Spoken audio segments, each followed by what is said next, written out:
A esta hora, 7:16 de la mañana, sigue con nosotros Jesús Rafael González, politólogo, profesor además y miembro del proyecto de entendimiento nacional. El papel de la sociedad civil. Ciertamente hay un descontento y una desconfianza, no se creen en el liderazgo. Sin embargo, ¿qué papel tiene que tener la gente en la vida política del país, tomando en cuenta el escenario económico y social que está viviendo Venezuela? Mira, hay que reconocer el grandísimo trabajo que ha hecho la sociedad civil en estos últimos años. O sea, gente como Acción Solidaria, como Cáritas, como Codevida, Convite, gente que está trabajando, presionando positivamente para que cambien las situaciones hoy del país. O sea, hay un movimiento de organizaciones en la sociedad civil que se están visibilizando problemas que antes no tenían la fuerza y la magnitud para generar presión positiva sobre el sistema.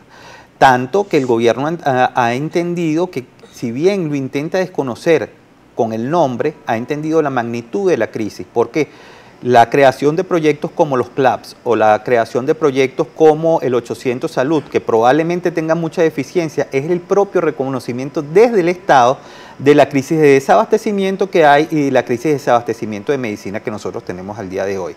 Y eso ha pasado, entre otras cosas, porque miembros de la sociedad civil en distintos momentos, en distintos espacios, han manifestado el tamaño del problema que nosotros tenemos hoy, que rozan una crisis humanitaria compleja.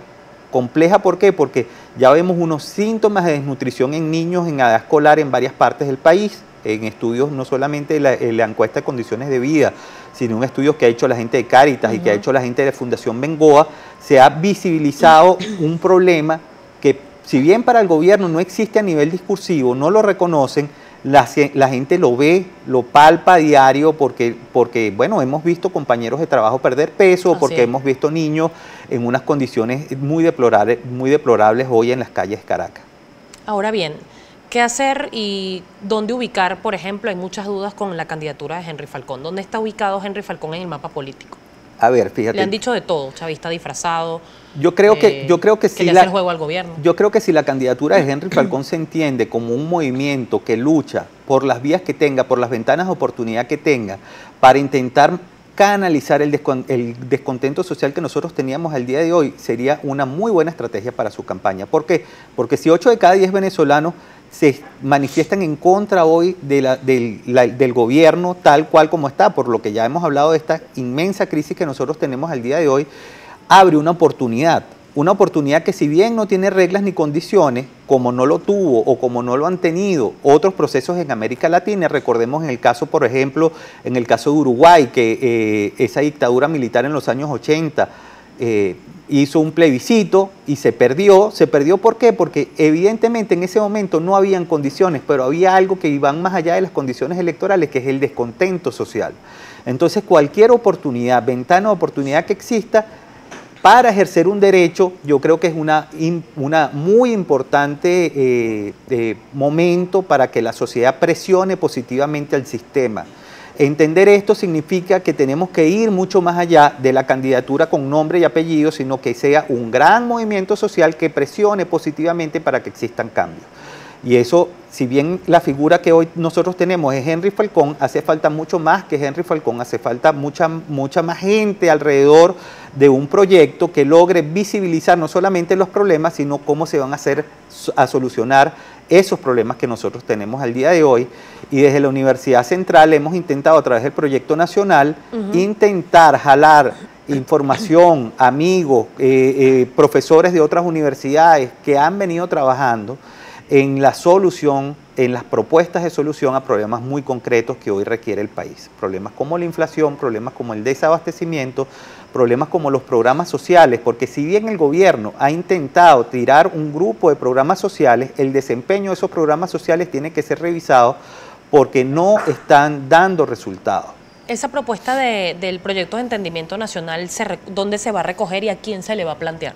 Bueno, estamos ahorita en una primera fase y está abierta al país. En los próximos días vamos a hacer algunas publicaciones de los primeros hallazgos, pero una cosa que nos sorprendió mucho, reunimos a distintos economistas de distintas partes del país, y si tú te pones a ver dentro de las alternativas que se tienen, cuáles serían los programas de política económica que se necesitan lanzar, te das cuenta que más o menos en un 85-90% hay coincidencia. Si trabajas el tema social, el tema del abordaje del tema médico y de salud, te das cuenta que un porcentaje muy importante también hay acuerdos. O sea, hay más acuerdos y más entendimiento de lo que uno cree. Eso que dicen que en Venezuela no existen otras alternativas distintas al chavismo, otros programas distintos al chavismo, es totalmente falso, porque hay una gran cantidad de venezolanos en distintas partes del país haciendo propuestas, y estas propuestas lo que se tienen es que visibilizar para que efectivamente el país vea, mira, esta es la realidad que nosotros tenemos y estas son las propuestas que existen para mejorar esta durísima situación que nosotros tenemos. Con respecto a ese tema, fíjese que hay un comentario acá en @primerapágina que lo quiero leer para usted, y le pregunta @goguzmán. ¿Se le puede preguntar al pueblo qué tipo de dirigentes políticos quieren o nos seguimos sometiendo a los mismos de siempre? Bueno, es un tema de intentar ver qué es lo que se tiene y cuál es la realidad que se tiene. Los políticos y los líderes no nacen de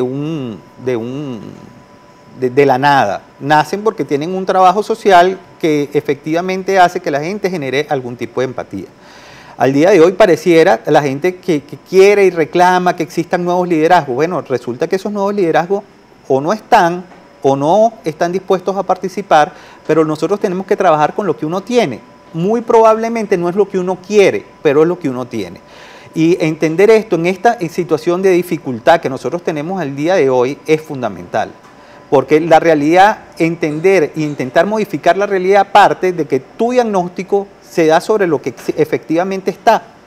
Y intentar modificarlo significa que nosotros tenemos que presionar no solamente a las instituciones, sino a las personas para que esas personas de alguna manera modifiquen o cambien o mejoren el performance social que nosotros tenemos el día de hoy. Sobre todo dejar de buscar mesías. Claro. Creo que en el país nos ha hecho mucho daño esto. Y yo creo que más que buscar un mesías, que lo hemos tenido, mira, nosotros podemos, en el mundo opositor, hemos pasado por distintos mesías y no hemos entendido que más que el mesías hace falta un plan. Por eso cuando hoy se plantea la idea de un frente nacional, esa idea de un frente nacional es muy buena, pero tiene que existir un plan, porque no existe la posibilidad efectiva de que una organización tenga una visión positiva cuando existen dos estrategias totalmente distintas. Dos estrategias hoy, una que habla de la participación vía electoral para canalizar el descontento social, y otra alternativa que dice, bueno, no hay que participar porque no hay condiciones.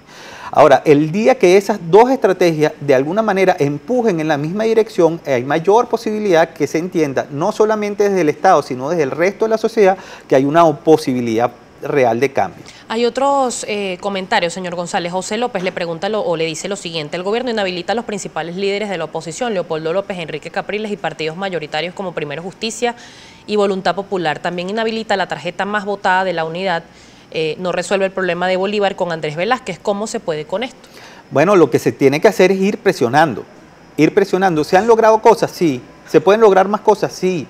Yo creo que se puede lograr, por ejemplo, la habilitación de los partidos políticos para que postulen candidatos, porque efectivamente una persona, un liderazgo político que ha estado, no sé, en Mapir, ha estado en Suátegui trabajando durante 8 años para intentar ser concejal, hoy que vamos a tener una elección que va a tener concejales, en muchos de esos partidos, en la base de esos partidos hay la necesidad de participar. Ahora, esa necesidad de participar no es a la loca, no es a la ligera, tiene que tener unas tarjetas que efectivamente hoy están inhabilitadas de una manera express, rara y al margen de la ley. Y eso pasa porque en ese proceso de negociación que evidentemente se está dando entre gobierno y oposición, porque si no se hubieran dado cambios de fecha, ni se hubieran dado algunas condiciones como las que se tienen, pasa efectivamente por habilitar esos candidatos. Y yo creo que eso es muy importante porque efectivamente esa presión está haciendo efecto. Le pregunta por acá @Freyes Silva. Según Enrique Capriles, elaboró un informe de más de 100 páginas con irregularidades en elecciones. ¿Cuál fue la respuesta? Un escenario en el que se vote masivamente si gana Henry Falcón y luego la Asamblea Nacional Constituyente inhabilita al nuevo presidente, como sucedió con el diputado, en este caso Juan Pablo Guanipa, por no juramentarse. Bueno, fíjate, hay muchas cosas que pudieran pasar. Ahora, lo que uno no se puede es autolimitar. La gente, nosotros mañana pudiéramos decir, bueno, y si la cosa es que la Asamblea Nacional se disuelve, la Asamblea Nacional Constituyente se disuelve, o vamos para un proceso de megaelección de alcaldes y gobernadores otra vez, no se sabe, porque al día de hoy nuestro futuro es muy incierto. Ahora, lo que sí podemos hacer es construir sobre la base de lo que sí tenemos. Y lo que sí tenemos es una mayoría descontenta que se puede de alguna manera organizar vía electoral, que son los pocos espacios que quedan. Los poquísimos espacios que quedan, porque evidentemente, si bien la protesta está contemplada legalmente y constitucionalmente, hemos visto que la protesta se ha dejado de lado por una presión social desorganizada efectivamente que está canalizando sus necesidades de una manera distinta, y hemos visto saqueos en varias partes del país. No olvidemos lo que pasó en Ciudad Bolívar, o no olvidemos lo que pasó en el sur de Mérida, gente que de verdad por hambre está saqueando porque no consiguen medicinas o porque no consiguen comida y no las pueden pagar. Y eso hay que ponerle un freno social, y la manera de ponerle un freno social es organizando ese descontento, y una de las alternativas que hay es la vía electoral. Hay otras, sí, pero no se ve claramente cuáles son esas otras ni cómo se pueden canalizar cosas como la abstención, que sea de manera propositiva y que efectivamente generen impactos dentro del sistema. ¿Tiene posibilidad el liderazgo, en este caso Henry Falcón o Javier Bertucci, que son las dos opciones aparentemente opositoras al gobierno del presidente Nicolás Maduro, de enamorar electoralmente a la gente en un lapso tan corto? ¿Basándose en qué? El amor es muy rápido. Si se da la música y si se da el espacio para que efectivamente las personas hablen, conversen y bailen. Nadie se le puede olvidar la campaña de Capriles, por la que perdió por menos de 100.000 votos. Un mes antes, 28 días antes, Capriles estaba perdiendo por más de 30 puntos. Y era la peor situación de sentimiento que había en el país. ¿Por qué? Porque un gran líder carismático como Hugo Chávez acababa de morir y había dejado un sucesor. Y en el sentimiento había un gran duelo nacional, pero nadie se le puede olvidar la magnífica campaña que hizo Capriles para repuntar ese número de puntos enorme en tan cortísimo tiempo. Es decir, las condiciones están dadas para que efectivamente, si existe una claridad estratégica, se pudiera ganar una elección siempre y cuando se logra enamorar no solamente al elector, que eso es muy importante, sino al resto del bloque opositor, porque esto no es nada más tener el sentimiento, sino también tener técnica, gente cuidando mesas y gente respaldando esa manifestación efectiva del voto. En un caso hipotético y rápidamente, porque tengo que despedir, ¿Henry Falcón se mide o llega a ser el liderazgo más aceptado al menos al 20 de mayo? ¿Se mide contra el presidente Nicolás Maduro? Pierde la elección. ¿Se legitima la elección a pesar de que las condiciones fueron tan criticadas? A nivel internacional nos van a ver como un país democrático. Pero eso dependerá porque si la ONU participa y efectivamente hace observaciones sobre el proceso, puede ser que ese proceso no tenga las garantías electorales y genere más bien en vez de una solución, un problema mayor. Eso no es lo que quiere el venezolano quiere solucionar esto en paz, quiere solucionar esto de una manera rápida y de una manera democrática, y efectivamente falta muchísimo para garantizar que efectivamente sea vía voto, pero yo creo que se están generando unas modificaciones importantes del sistema y eso tiene que ser analizado por todo el bloque opositor. Muchísimas gracias. Gracias señor González, a ti por acompañarnos. Era Jesús Rafael González, politólogo, especialista en gobernabilidad y gerencia política, profesor de la UCR.